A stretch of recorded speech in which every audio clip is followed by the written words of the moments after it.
How excellent it is to be joining CharityVillage for this webinar. It's so lovely to have you. It is great. Would you like me to get started? Yes, please go ahead.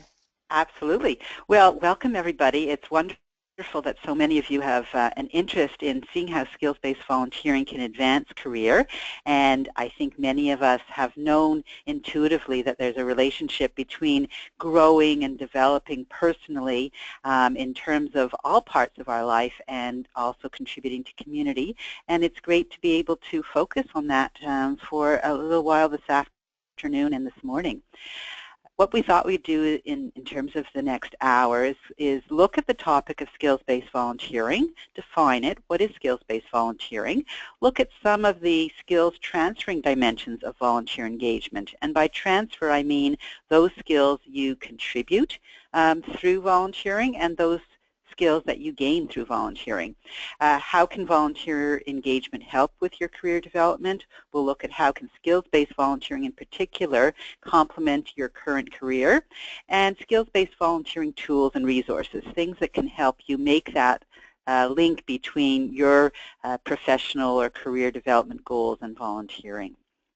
I also wanted to say that I'm very open to questions at any time, and don't find it disruptive. In fact, that's what's going to make this this next little while more interesting for all of us, because it's really your questions and your experience that I think everybody on the line is really interested in hearing about. How do we relate to this topic? So to begin with, we'll look at what skills-based volunteering is, and we adapted this definition from the Points of Light Institute. So we look at service to nonprofit organizations by individuals or groups that focuses on personal talents, core business, professional skills, experience, or education. And what I want to emphasize here is that we gain skills in all parts of our life, all of our experiences, whether they're experiences in relationships, whether they're experience in different life cycle events that we encounter, difficulties, challenges, and celebrations.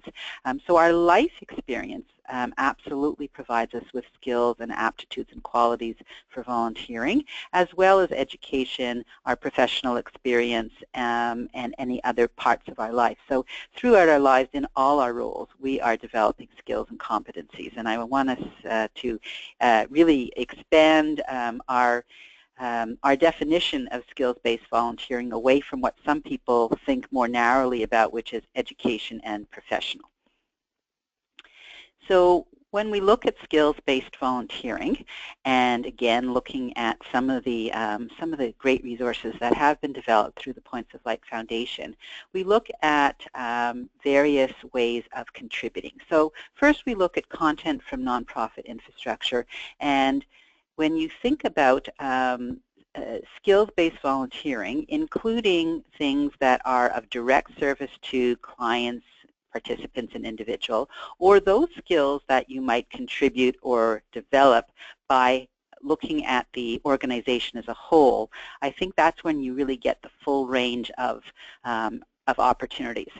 So, for example, you may have some expertise or an interest in strategic planning, and by participating in a strategic planning session, maybe you're providing leadership and facilitating, so you're having an opportunity to practice and develop your facilitation skills or contribute them, but also by participating in a strategic planning session, you're offering your perspective and your life experience, which is and has the ability to enrich that organization's connection to community. So again, looking at things a little more globally. So we look at projects completed in a day, short, medium, or long-term projects. So it could be, for example, you may have an afternoon where you could look at the website of an organization and provide feedback. And in doing so, you're both, you're offering your perspective from wherever you are, but you're also possibly providing and offering skills related to an interest or career in communications. Perhaps you've completed a course yourself in communications and want to really look at some of the more current thinking around website design, or maybe you're thinking about it from a point of view of accessibility, and you have an interest in the field of disability awareness. And so again, when you look at skills-based volunteering and the things that you could offer to an organization, it could be, as I said, something relatively short, like a few hours reviewing a website, or participating or leading a strategic planning session. There might also be things that you could become involved with from your workplace where you are on loan to an organization. So as an example, perhaps an organization is going to be having a 3-month capital campaign because they're expanding their facilities, and they want folks that have marketing experience. They want people who have great connections to donors. They may want people who have great telephone skills and are comfortable making phone calls. And so you may be loaned for 6 weeks, 2 weeks, 3 months to get involved in developing a campaign and executing a campaign. So those are some of the things that you could look at and consider when you're thinking about skills-based volunteering. The other thing to keep in mind when we think about skills-based volunteering, and those of you who have been involved with community and want to continue or start to be involved with community, that nonprofit organizations have really taken a look at who are today's volunteers and prospective volunteers. And while everybody is different and we're all individuals, that some of these trends here, this profile has emerged. So many volunteers have higher education. We have a greater sense of mobility, that you may be in a community for a shorter period of time because you've moved for work or for school or to be with family and caregiving positions. And so the idea that you may be new to a community or temporarily in a community is something that nonprofit organizations have started to keep in mind when designing their volunteer programs. And I mention this because you as a job seeker need to feel comfortable while you may not know the community well, that you may absolutely and do absolutely have something to offer the community. And this is also, of course, a great way to know your new community. So that's part of the profile. Ease with technology, there's a strong sense of autonomy, particularly when we look at the profile of younger generations or baby boomers. We see that people are interested generally in knowing what the task is in an organization. And when I think about a focus group we once had of people who were looking at volunteering as a way to develop skills and to get to know their new communities, many of them said that they don't appreciate being micromanaged. And the quote that I'll share with you is someone said, "Tell me what you need done and when you need it done by, but don't tell me how to do it and when to do it." And I mention this because many of you may have multiple roles and many demands on your time. And again, this is something we've encouraged nonprofit organizations to take into account, that when we're designing our volunteer opportunities, we want to describe the outcomes we're looking for and what we're trying to achieve, and really give people that space to create their work and shape it in a way that is meaningful. So again, I mention this because you can keep this in mind when you're having those conversations with an organization.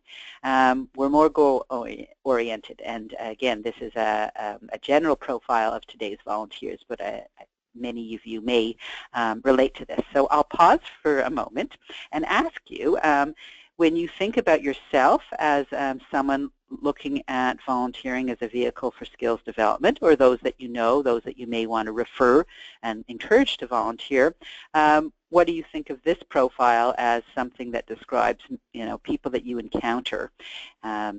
What is your impression of that? Does this resonate with you? So I encourage anyone to, if you would like answer that question, to write that in the question box. But Paula, we do have one question so far. Mm-hmm. An individual, Melanie, she asked, would you say it's better to look for volunteer opportunities that exist or provide that opportunity to volunteer? Oh, great question. So I think that another trend that we've seen, and some of you may be familiar with this research we did called Bridging the Gap, and one of the gaps between what people are looking for in volunteering and how organizations are currently engaging volunteers identified that on one hand, we all expect organizations to be well organized and define the roles. On the other hand, many people are looking to create their own volunteer opportunities. And so what I would say is that the sector is to some degree in transition. There are some organizations that are very structured and have more traditional volunteer programs where they have set roles, and that's what they're looking to recruit. Others really are much more nimble and open to somebody approaching and saying, you know, I have this skill, or I've just taken a course in project management and I would love an opportunity to be able to share that skill with you at the same time as practicing my project management skills and using the software. Is there something happening in your organization that, you know, could you benefit from that? So I would encourage you to do both. Respond to existing opportunities if they suit and match what you're looking for, but don't be shy to approach an organization. Yeah, I definitely agree with that. And in regards to the other question that you asked, there's quite a few individuals that said, you know, that definitely resonated with them, and, you know, it was very much so for them that they agreed. Mm-hmm. Okay. Well, excellent. So we'll move on, and again, anything that occurs to any of you throughout, just feel free to either, whether it's a question or an insight or something to share, please do. So when we look at how people look for their volunteer opportunities, and one of the things I wanted to say as well in talking about skills-based volunteering, there are some people who use the term high skills volunteering. And why I don't use that term is I feel that all skills, you know, all volunteer opportunities use skills, and that there are no high skills, and what would that mean? Other things are low, you know, low skill volunteering. I think we use, you know, our gifts and our experience to contribute to community in many ways.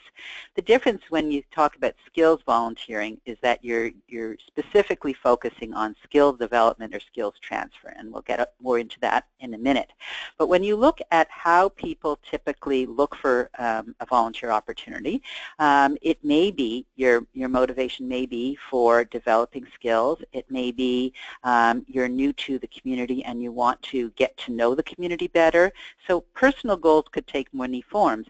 It could be that you operate a home-based business and consulting, and you're on your own and alone most of the time, and your personal goal is to do something with others and to find others who share your values. It could also be that you are new to the country and your first language is neither English nor French, and you want a chance to practice your language. So there could be all kinds of personal goals people have, including career development. The other consideration, of course, is location. And location could mean you want something in your immediate neighborhood because it is important to you and it is your preference to contribute locally to your local neighborhood. Or you could feel, well, I'm a global citizen, and actually what really interests me is contributing to a region elsewhere in the world. So location tends to be a factor either way for people. The other factor may be the population group, and so you may be very interested in youth, you may be very interested in people who are experiencing a certain health issue, seniors, people with disabilities, new Canadians, and so on. So that is actually one of the strongest factors when people are looking to connect their personal values and passions with their volunteering. Often the population group is a very strong factor. The other area and lens through which people could be looking is the subsector and type of organization. So perhaps it doesn't matter to you whether it's youth or seniors or newcomers, but you're really interested in health, or you really believe that literacy is the key to people reaching their potential. So you would choose an organization that is concerned about literacy or health, or perhaps you also believe that physical well-being is really important to you, and you'd like to direct your efforts into a community center or a recreation center that has a fitness program. So again, that's another very significant lens through which to search. There may be also a specific issue or situation, and it could be positive or negative. So it could be an emergency that has occurred in a community that you want to be part of the response to, or it could be that your community is hosting a national event or an international event, games, expos, cultural events, and so on. And so many people enjoy and are inspired to be part of a local response to an emergency or a local hosting of an event. So when you think about that, as I said, these are all part of the considerations we consider when we're looking for volunteering, and skills is one of them. So we're going to flip to the next slide, and look. Now for some reason, Robin, my slide is not, oh, there we go. Perfect. So, perfect. Thank you. And when you look at all those considerations, and when we talk about skills-based volunteering, the suggestion isn't that you ignore those other considerations, because they really are all part of what will create a really great match for you in your volunteering. But when we talk about skills-based volunteering or looking through a skills lens, what we're saying is, in addition to all those other things being met, that the skills development is taking on somewhat more importance if your personal goal is to develop a certain skill. So you want to keep those other things in mind. You want a location that is accessible to you, and if you have a preference, you like to look and address those other considerations, but you're really focusing on the skill as well. So who best to look at skills-based volunteering? And I would say everybody, given that everyone has skills to develop and skills to offer, everyone really is looking at it that way. But if you are looking at skills in a more focused way, then it tends to be people who are either job seekers, new graduates.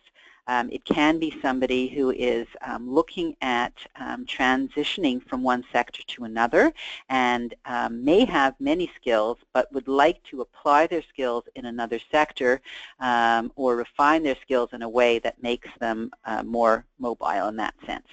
And of course, anybody who's interested in looking at mobility. So you may have great practitioner skills in an organization. You're looking to develop leadership or management skills, or skills that involve stretching yourself in terms of budget management, and so you may think about opportunities that really address or offer the opportunity to expand, refine, or develop those skills.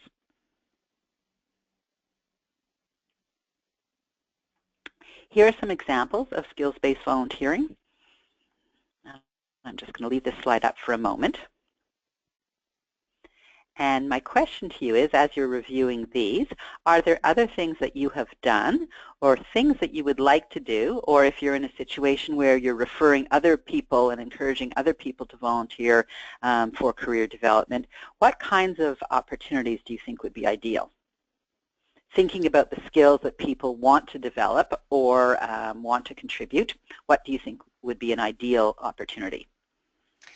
All right, perfect. So again, I encourage you to put your answer in the question box so I can let Paula know.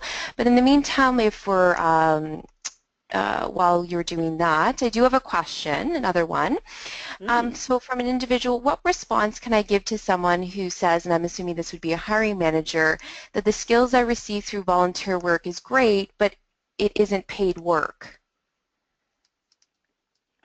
So by that you mean Do people who are hiring, employers, recognize the? Yeah, and I guess if they were saying that, okay, that's great, but it wasn't paid, is there a response to say, well, it's still valuable, or, is there, a nice response to kind of give to something like that?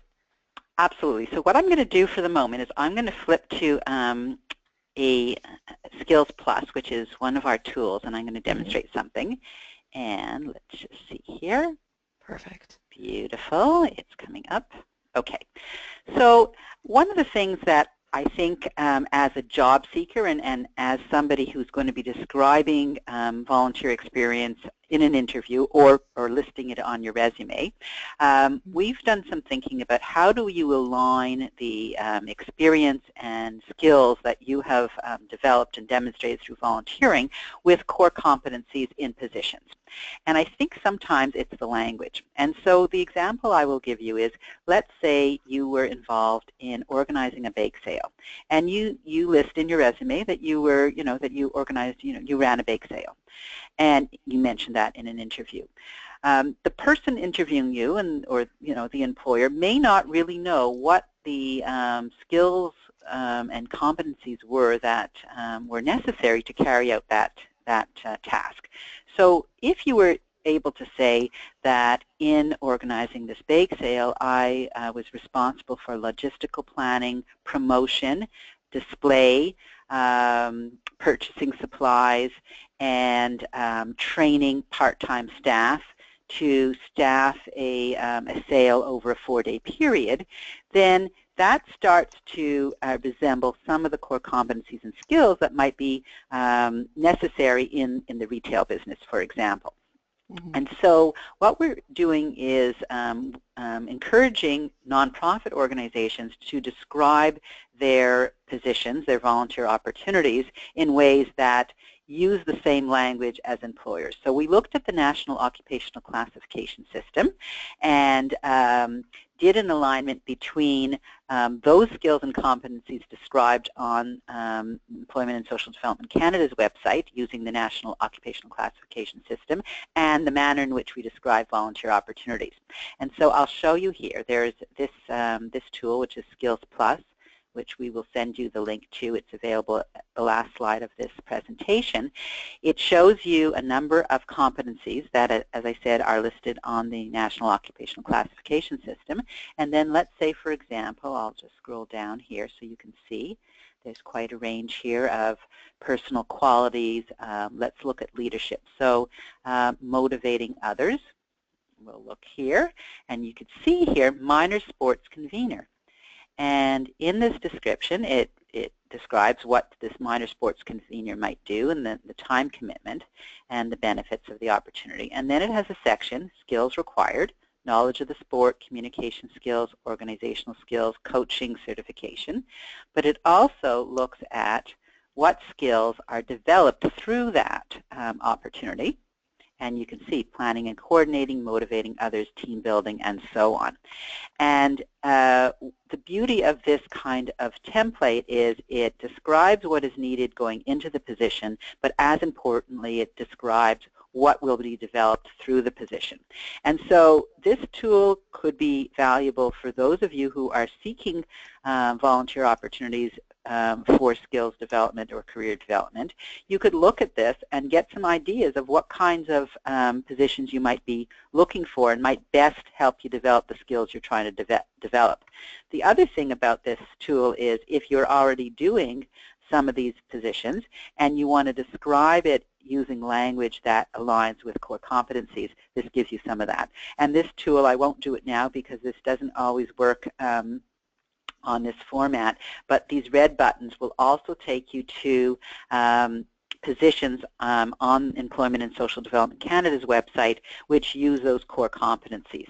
And so again, that's connected to the National Occupational Classification System. So you could make an alignment between the kind of job you're hoping to get and the kind of volunteer opportunity that would help you either develop or demonstrate those skills and competencies. That's great. And we had a few answers in the question box. Some Oh, individuals gave excellent. out for some positions maybe that they can do that's skills-based that would help, further develop their career. So some said, blogging, maybe taking part and doing some social media stuff for an organization, maybe Facebook, Instagram, things like that, advocacy, maybe sit on a board, do up a marketing plan. So there were some really great responses in regards to some of the sort of volunteer positions one can do. Those are great examples, and what I like about the examples is that some of them are short-term assignments, some of them are ongoing commitments, such as being on a board of directors, and some of them can be done in person in the organization, and as you heard, talking about social media and other kinds of writing and so on, things that you can do at home in your own, at your own schedule. And I think it's important when we think about all the things that we could do, that we don't only think about what is done during the business day in somebody's office or in an organization, that there are a range of things that can be done. And in fact, many skills-based volunteering assignments tend to be things that can be done off-site as well. Perfect, that's great.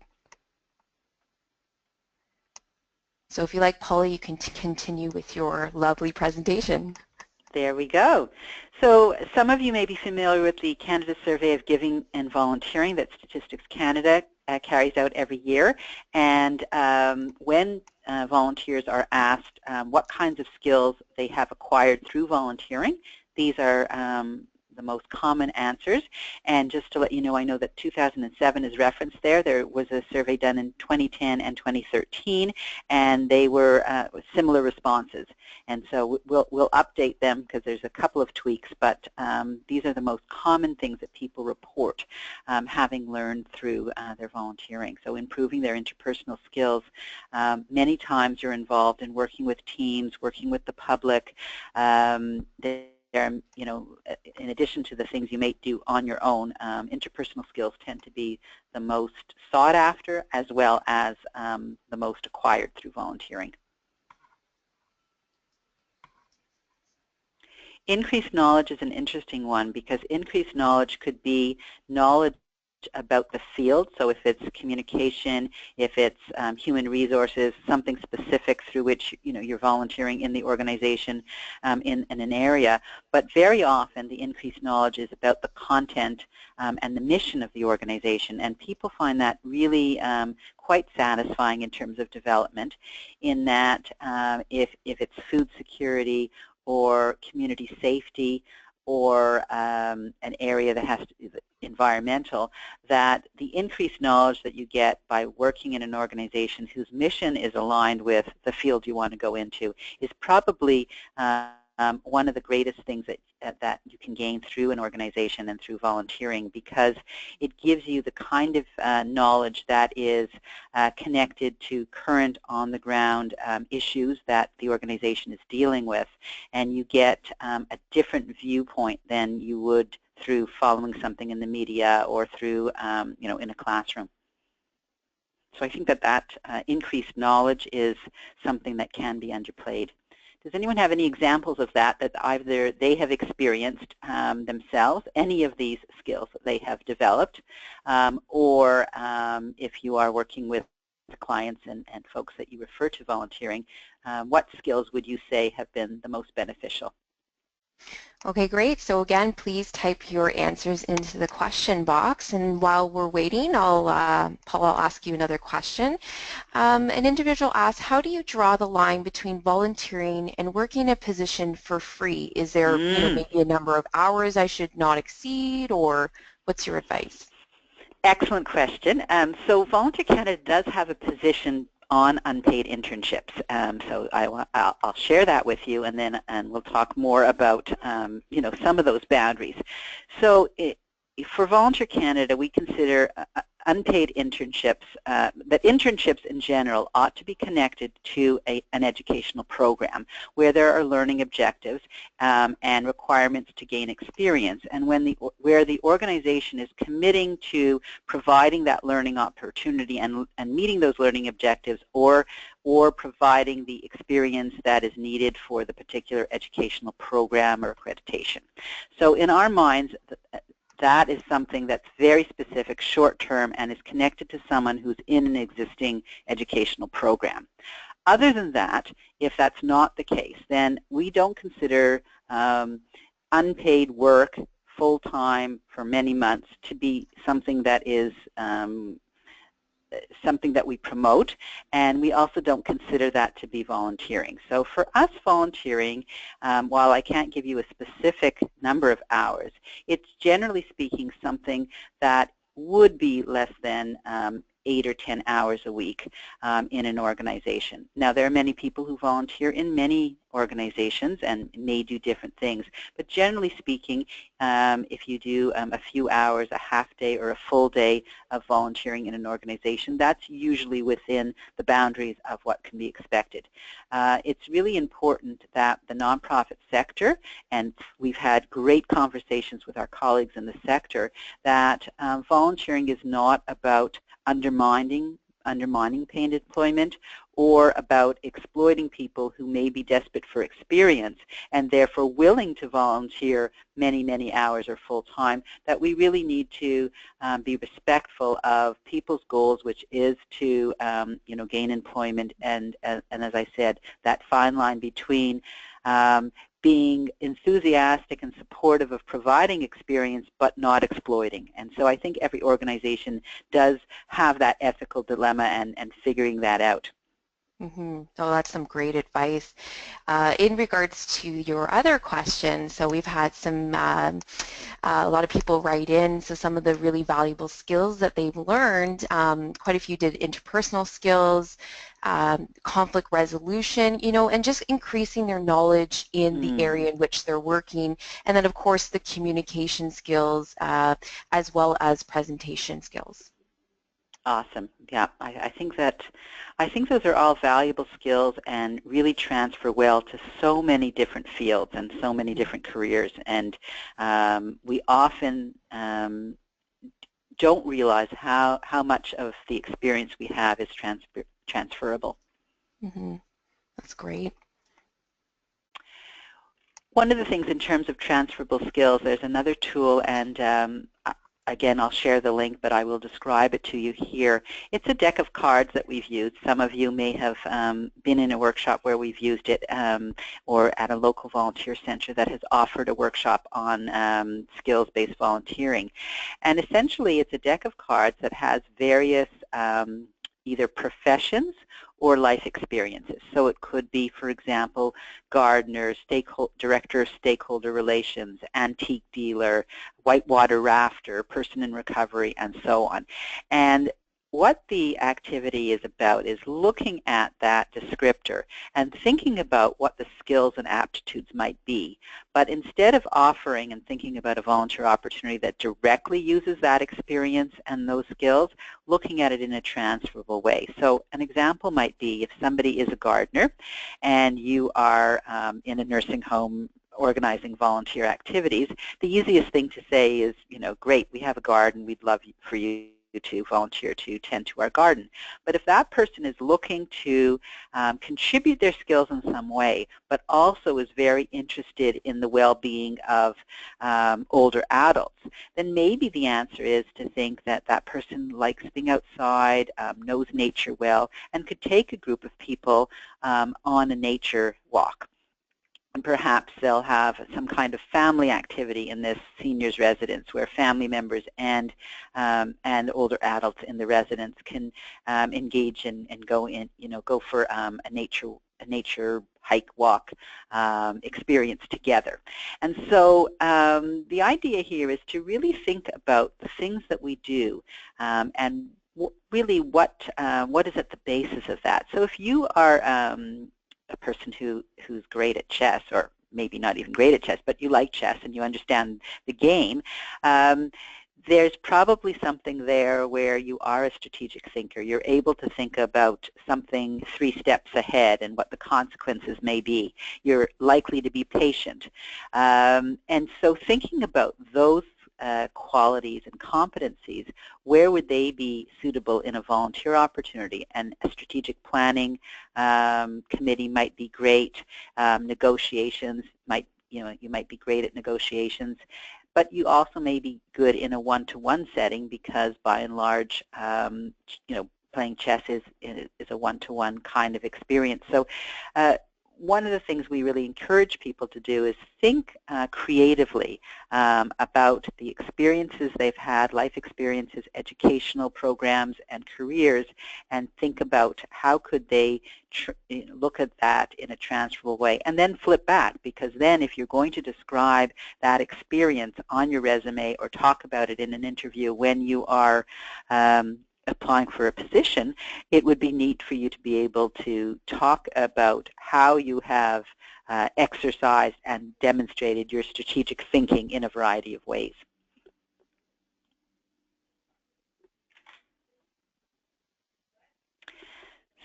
So again, I'm going to pose the question, how do you think you can, volunteer engagement can help with career development? We've talked about the fact that it gives you skills and knowledge, but there are other ways, and I'm wanting to ask some of you what you have seen to be the most beneficial thing that volunteer engagement can do in terms of career development.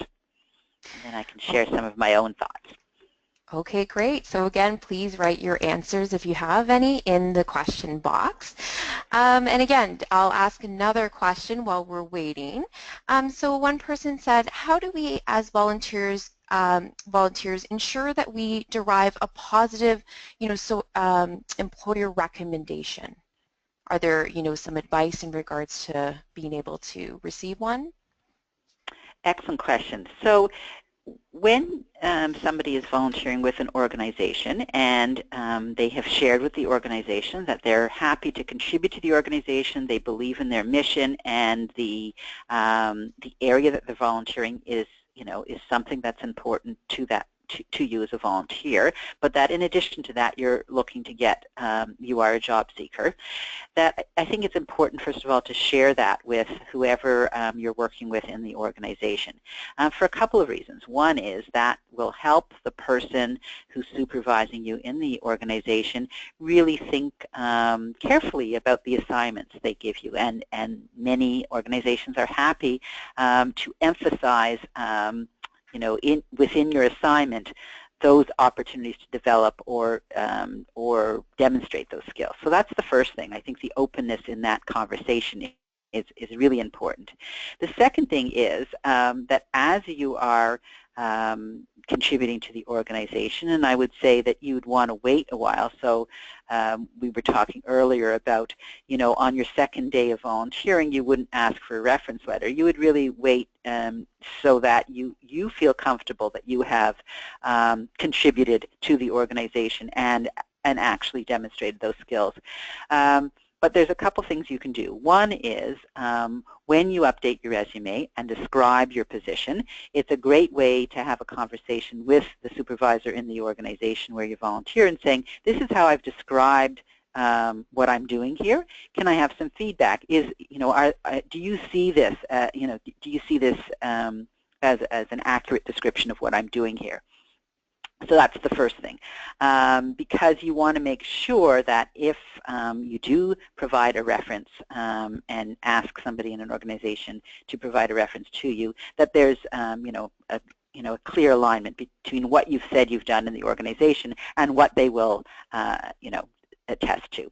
The second thing is that there are a couple of other tools that you could access that actually the organization can access. One is called, it was developed by the Quebec City Volunteer Centre. It's Programme d'enseignement reconnaissance des bénévoles, PREB. And what it is it provides a certificate to volunteers where, in the case, the example I gave before, bake sale coordinator, it then has a list of the competencies and skills that were demonstrated in that volunteer opportunity, and it's confirmed by the organization, and it provides a date. So that's another tool that many organizations have access through volunteer centers and can be beneficial.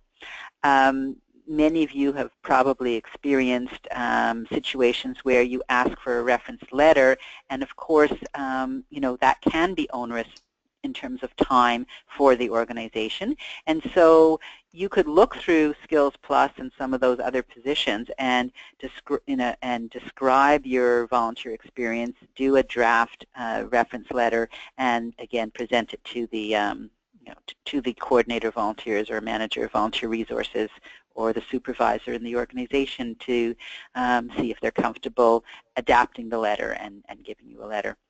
So those are some thoughts. Well, those are some great thoughts. Thank you for that.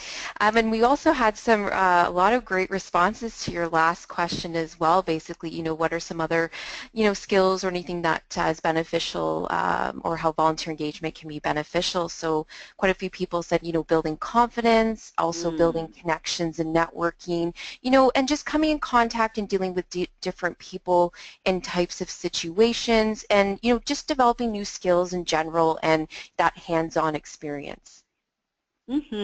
I think that the confidence is absolutely key, and that keeping our self-esteem intact when we're in transition sometimes can be challenging, because there are times when you feel discouraged, when you aren't finding the right match, when people aren't responding to, you know, your inquiries or your applications or your requests for networking interviews and so on. And I think that absolutely the confidence and the sense of purpose and this, you know, the self-esteem is absolutely essential when we're in transition. So that was great, and the other things that were raised were great examples of what volunteering can do for sure. I agree. So another consideration when we talk about skills-based volunteering is, yes, it's very good for job seekers, but what about career development? So you're already in a career, you're perhaps in an entry-level position or a position where you're hoping to look for a promotion or expand your scope of responsibilities. And here's another area where volunteering can really help, and I think that sometimes we underestimate this component. We only think about volunteering as something to do while we're looking for work and as a job seeker, but in terms of career development, it really can be quite powerful. And some of the things that we covered earlier, looking at some of those skills, that if you're strategic about some of the skills you want to either develop or demonstrate, particularly if you're looking to get into a management position or be a team leader or any other expansion of responsibility, that you could be very strategic about what kind of volunteer opportunity you choose that will demonstrate that. So if you're looking at developing or demonstrating your team work, then you want to look for a volunteer opportunity that's working in a team or leading a team. And there are many other studies that have demonstrated that those who volunteer while they're in their entry-level positions really tend to do better in terms of their career development and their long-term earning potential as well, which is quite interesting. So have you had any experiences, and what do you think are some of the benefits, not only for job seeking, but for actually developing your career when you're already employed? Any thoughts anyone has on that? All right, so again, I encourage you to write your answers in the question box, please. And let's go to another question, and I know you were talking about pre-reb earlier. So someone says, does Skills Plus line up with the new pre-reb Ontario certificates? Yes, and we're also updating it. So both the Ontario Prep certificate, so that's the Ontario version of this program that was developed by the Quebec Volunteer Centre, and the Skills Plus, both of them have are constantly updating the skills and competencies listed so that they both align with the most current version of the National Occupational Classification System. Perfect. That's really good to know. And Oh, keep going, oh, Paula. sorry. I was going to say that the other thing that we're seeing more of is that more and more organizations are starting to use the templates from Skills Plus, and particularly in Ontario, a number of the volunteer centers are providing workshops on revising position descriptions so that they are aligned with both the PREB tool and with Skills Plus. So again, it makes it all the more easier for job seekers or people looking for the career development aspect of volunteering to make the alignment. Oh wow, that's really great. That's very helpful. In regards, so we do have a couple answers for your previous question. So one individual said, in regards just, enhanced management experience, project management, event planning, and, there's quite a few more. Another one said, allows you to look at other fields and applications as a trial before pursuing that particular career. Mm-hmm. I think those are great suggestions, and I think the exploring a career is something that's really important, and many people have had great success through volunteering in either making sure that a career they think that they are interested in actually does meet their interests, and people have said that after volunteering in a field they have actually discovered it's not for them and it's not what they thought it was all about. Other times it has really confirmed, for somebody wanting to go into the field of teaching, for example, to have the opportunity to do tutoring and mentoring and be part of a literacy program through volunteering has actually further inspired them and given them even a more focused lens on how they'll develop their career in education. Oh, I definitely agree. I, talk on quite a few times a week with different individuals and who talk about that. Either their volunteer experience was great and they've kind of shifting focus that career, or they were like, what, I'm so glad I, volunteered because I realized that, what, it was great, but it just wasn't, wasn't really for me. Mm-hmm. And that's great to know. I think that when we were talking earlier about some of the benefits of volunteering, that self-awareness and self-discovery is really excellent for our journey. No matter what journey we are on, it could never hurt to know yourself better. Exactly. I totally agree.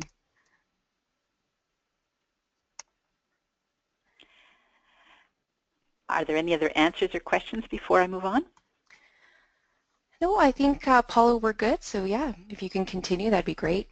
Excellent. Okay, so I was sharing with you some of the tools, and so I'll just, again, review. So the Skills Plus tool, that was the matrix I was sharing with you that has all kinds of skills and competencies listed, and then you click to the right of it and it gives you an example of a volunteer opportunity that either requires that skill or demonstrates that skill. So that's something that as a job seeker definitely look through, so that can help you figure out what kind of volunteer opportunity is most likely to help you develop or demonstrate those skills. And if you're an organization, again, you may want to revise your position descriptions or assignments so that they reflect those and that therefore they're more attractive to people who are seeking volunteering as a way of developing skills. The Bridging the Gap and some of the research that we've done also might be of interest to many of you because it, again, demonstrates some of the alignment between how organizations are engaging volunteers and what people are looking for, and that may give you some ideas. And also to think yourself about the conversation, and I alluded to that earlier when I was talking about the idea of having the conversation with an organization, that while the primary reason people have for volunteering is to contribute to the community, is to make someone's life better, that having personal development or skills development, career development goals doesn't negate the good work you're doing, and you don't need to be shy or embarrassed about also letting the organization know that in addition to working with that organization on their mission, that you also have those goals. Because unless you put things on the table, you're likely not to have your goals met in the best way, unless you have someone in the organization who has that understanding of what you're looking for. And again, if it's reciprocal, you're contributing, you believe in the mission, and you are supportive of that organization's approach, that having a skills development personal agenda is something that organizations really do understand and are many of them are working with in really creative ways. So I'm just going to review. You have some of the skills-based volunteering resources on our website. You just look at volunteer.ca and you go to the Engaging Volunteers tab, and you'll see all kinds of things on skills-based volunteering. And here you have some examples. Some of them were raised earlier on how your goal and your what are the benefits of those positions. So here you have a sample of volunteer social media consultant. Again, you see competencies required, benefits, time commitment, and what some of the skills are that you have demonstrated. And then on the right-hand side, some of the related occupations.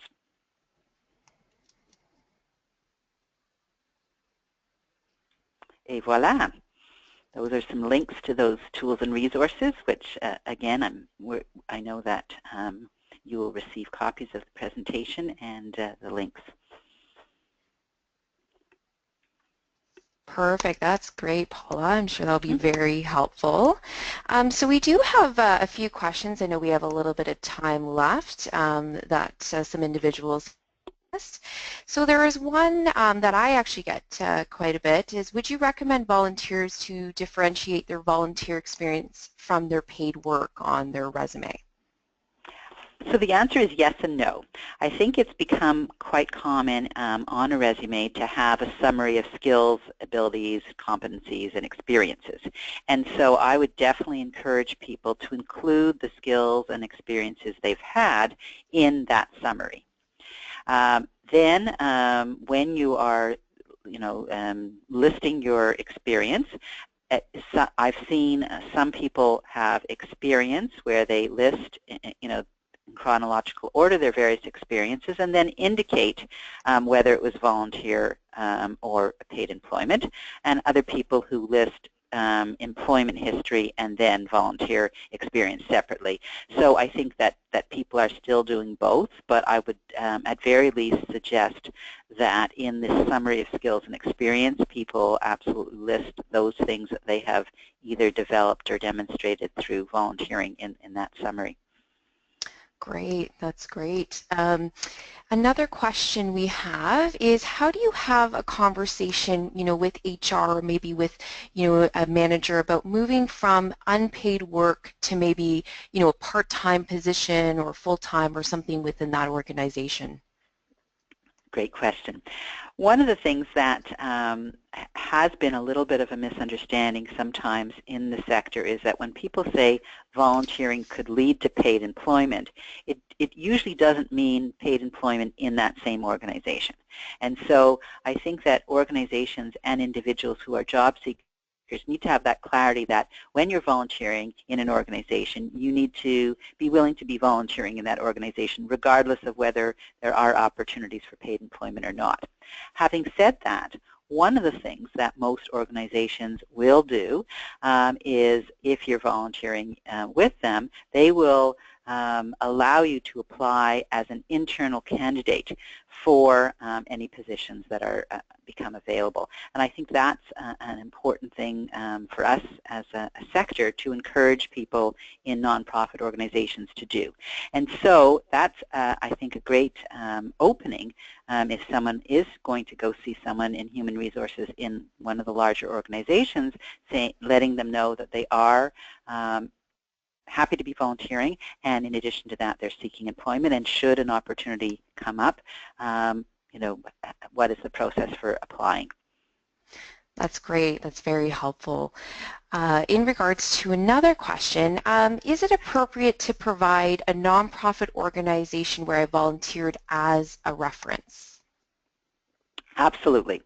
And of course with permission of the individual involved, but it is very common for people to provide as a reference a place where they have demonstrated skills, ability, or commitment. I mean, our references want to be able, you know, if you give 2 or 3 references, among the references you want the ability for someone else to confirm that you have demonstrated these skills, that you have worked well within a team. When you think about that slide that showed some of the things that people have developed through volunteering, interpersonal skills, teamwork, communication, those are wonderful things for the people in the nonprofit organization where you volunteer to be able to confirm that you have demonstrated, and those are the very things that many employers are looking for.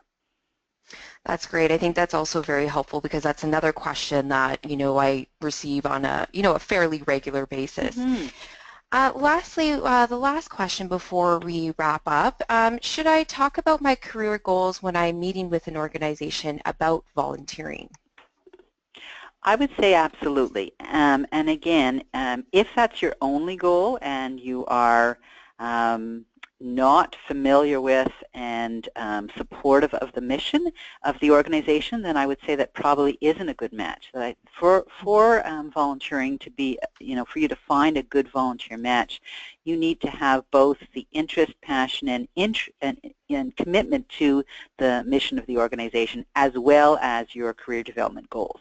So if you feel that there's a potential match, I think I really do encourage people to be open about their career development goals for 2 reasons. One is that it gives the organization a better opportunity to find something and continuously provide opportunities to either develop or demonstrate that skill.